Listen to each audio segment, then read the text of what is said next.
Hello everyone. So, I'm gonna adjust my camera.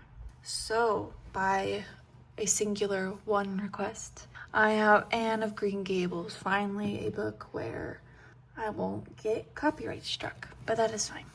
Alright, so, Anne of Green Gables by L.M. Montgomery. Chapter 1. Mrs. Rachel Lynde is surprised. Mrs. Rachel Lynde lived just where the Avonlea main road dipped down into a little hollow, fringed with alders and ladies' eardrops and traversed by a brook that had its source away back in the woods of the old Cuthbert place. It was reputed to be an intricate, headlong brook in its earlier course through those woods, with dark secrets of pool and cascade. But by the time it reached Lynde's Hollow, it was a quiet, well-conducted little stream, for not even a brook could run past Mrs. Rachel Lynde's door without due regard for decency and decorum. It probably was conscious that Mrs. Rachel was sitting at her window, keeping a sharp eye on everything that passed, from brooks and children up, and that if she noticed anything odd or out of place, she would never rest until she had ferreted out the whys and wherefores thereof. There are plenty of people, in Avonlea and out of it, who can attend closely to their neighbor's business by dint of neglecting their own. But Mrs. Rachel Lynde was one of those capable creatures who can manage their own concerns and those of other folks into the bargain. She was a notable housewife. Her work was always done and well done. She ran the sewing circle, helped run the Sunday school, and was the strongest prop of the Church Aid Society and Foreign Missions Auxiliary. Yet with all this, Mrs. Rachel found abundant time to sit for hours at her kitchen window, knitting cotton warp quilts. She had knitted 16 of them, as Avonlea housekeepers were wont to tell in odd voices, and keeping a sharp eye on the main road that crossed the hollow and wound up the steep red hill beyond. Since Avonlea occupied a little triangular peninsula jutting out into the Gulf of St. Lawrence, with water on two sides of it, anybody who went out of it or into it had to pass over that hill road and so run the unseen gauntlet of Mrs. Rachel's all-seeing eye. She was sitting there one afternoon in early June. The sun was coming in at the window warm and bright. The orchard on the slope below the house was in a bridal flush of pinky white bloom, hummed over by a myriad of bees. Thomas Lynde, a meek little man whom Avonlea people called Rachel Lynde's husband, was sowing his late turnip seed on the hill field beyond the barn, and Matthew Cuthbert ought to have been sowing his on the big red brook field away over by Green Gables. Mrs. Rachel knew that he ought because she had heard him tell Peter Morrison the evening before in William J. Blair's store over on Carmody that he meant to sow his turnip seed the next afternoon. Peter had asked him, of course, for Matthew Cuthbert had never been known to volunteer information about anything in his whole life. And yet here was Matthew Cuthbert, at 3:30 on the afternoon of a busy day, placidly driving over the hollow and up the hill. Moreover, he wore a white collar and his best suit of clothes, which was plain proof that he was going out of Avonlea, and he had the buggy and the sorrel mare, which betokened that he was going a considerable distance. Now, where was Matthew Cuthbert going, and why was he going there? Had it been any other man in Avonlea, Mrs. Rachel, deftly putting this and that together, might have given a pretty good guess as to both questions. But Matthew so rarely went from home that it must be something pressing and unusual which was taking him. He was the shyest man alive and hated to have to go among strangers or to any place where he might have to talk. Matthew, dressed up with a white collar and driving in a buggy, was something that didn't happen often. Mrs. Rachel, ponder as she might, make nothing of it, and her afternoon's enjoyment was spoiled. I'll just step over to Green Gables after tea and find out from Marilla where he's gone and why, the worthy woman finally concluded. He doesn't generally go to town this time of year, and he never visits. If he'd run out of turnip seed, he wouldn't dress up and take the buggy to go for more. He wasn't driving fast enough to be going for the doctor. Yet something must have happened since last night to start him off. I'm clean puzzled, that's what. And I won't know a minute's peace of mind or conscience since I know what has taken Matthew Cuthbert out of Avonlea today. Accordingly, after tea, Mrs. Rachel set out. She had not far to go. The big, rambling, orchard-embowered house where the Cuthberts lived was a scant quarter of a mile up the road from Lynde's Hollow. To be sure, the long lane made it a good deal further. Matthew Cuthbert's father, as shy and silent as his son after him, had got as far away as he possibly could from his fellow men without actually retreating into the woods when he founded his homestead. Green Gables was built on the furthest edge of his cleared land, and there it was to this day, barely visible from the main road along which all the other Avonlea houses were so sociably situated. Mrs. Rachel Lynde did not call living in such a place living at all.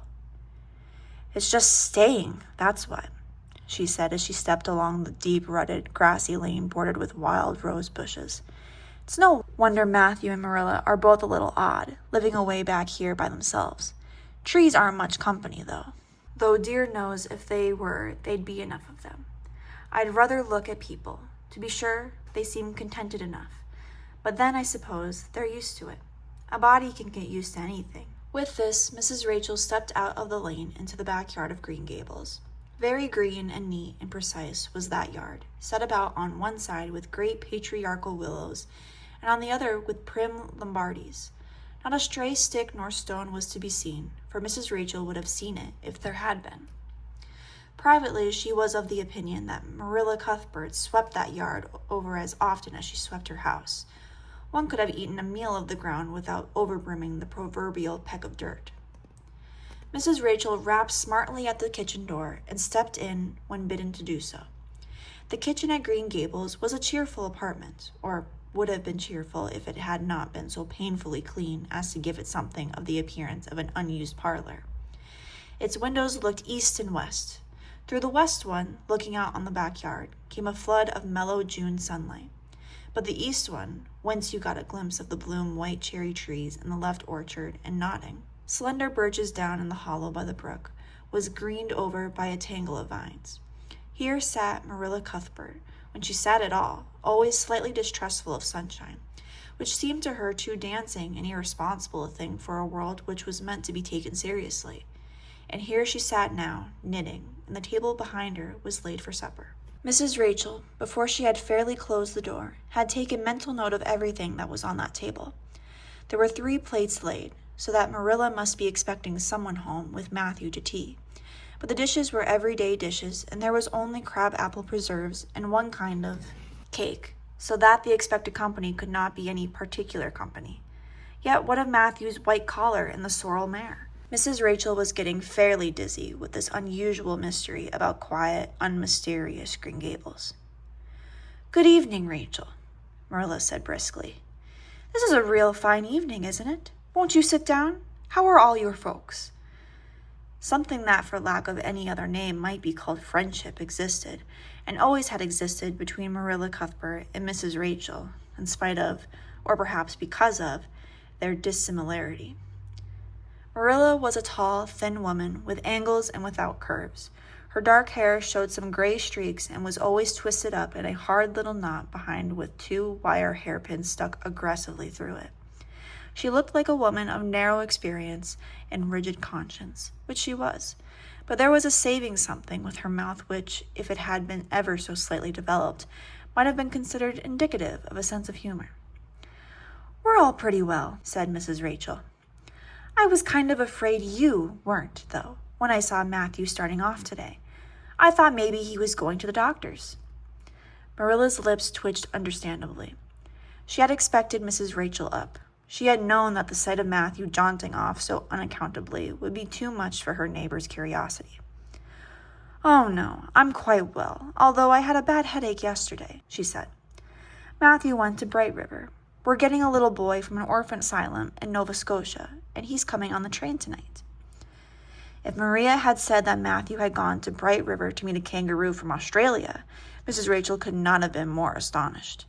She was actually stricken dumb for 5 seconds. It was unsupposable that Marilla was making fun of her, but Mrs. Rachel was almost forced to suppose it. "Are you in earnest, Marilla?" she demanded, when voice returned to her. "Yes, of course," said Marilla, as if getting boys from orphan asylums in Nova Scotia was part of the usual spring work on any well-regulated Avonlea farm instead of being an unheard of innovation. Mrs. Rachel felt that she had received a severe mental jolt. She thought in exclamation points. A boy! Marilla and Matthew Cuthbert, of all people, adopting a boy from an orphan asylum. Well, the world was certainly turning upside down. She would be surprised at nothing after this. Nothing. What on earth put such a notion into your head? She demanded disapprovingly. This had been done without her advice being asked, and must perforce be disapproved. Well, we've been thinking about it for some time. All winter, in fact, returned Marilla. Mrs. Alexander Spencer was up here one day before Christmas, and she said she was going to get a little girl from the asylum over in Hopetown in the spring. Her cousin lives there, and Mrs. Spencer had visited her and knows all about it. So Matthew and I had talked it over off and on ever since. We thought we'd get a boy. Matthew is getting up in years, 60, and he isn't so spry as he once was. His heart troubles him a good deal, and you know how desperate hard it's got to be to get hired help. There's never anybody to be had but those stupid, half-grown little French boys. And as soon as you do get one broke into your ways and taught something, he's up and off to the lobster canneries or the States. At first, Matthew suggested getting a Barnado boy, but I said no, flat to that. They might be all right, but I'm not saying they're not. But no London street Arabs for me, I said. Give me a native born at least. There'll be a risk no matter who we get, but I'll feel easier in my mind and sleep sounder at night if we get a born Canadian. So in the end, we decided to ask Mrs. Spencer to pick us out one when she went over to get her little girl. We heard last week she was going, so we sent her word by Richard Spencer's folks at Carmody to bring us a smart, likely boy of about 10 or 11. We decided that would be the best age, old enough to be of some use in doing chores right off, and young enough to be trained up proper. We mean to give him a good home and schooling. We had a telegram from Mrs. Alexander Spencer today. The mailman brought it from the station, saying they were coming on the 5:30 train tonight. So Matthew went to Bright River to meet him. Mrs. Spencer will drop him off there. Of course, she goes on to White Sands Station herself. Mrs. Rachel prided herself on always speaking her mind. She proceeded to speak it now, having adjusted her mental attitude in this amazing piece of news. Well, Marilla, I'll just tell you plain that I think you're doing a mighty foolish thing. A risky thing, that's what. You don't know what you're getting. You're bringing a strange child into your house and home, and you don't know a single thing about him, nor what his disposition is like, nor what sort of parents he had, nor how he's likely to turn out. Why, it was only last week I read in the paper how a man and his wife, up west of the island, took a boy out of an orphan asylum, and he set fire to the house at night.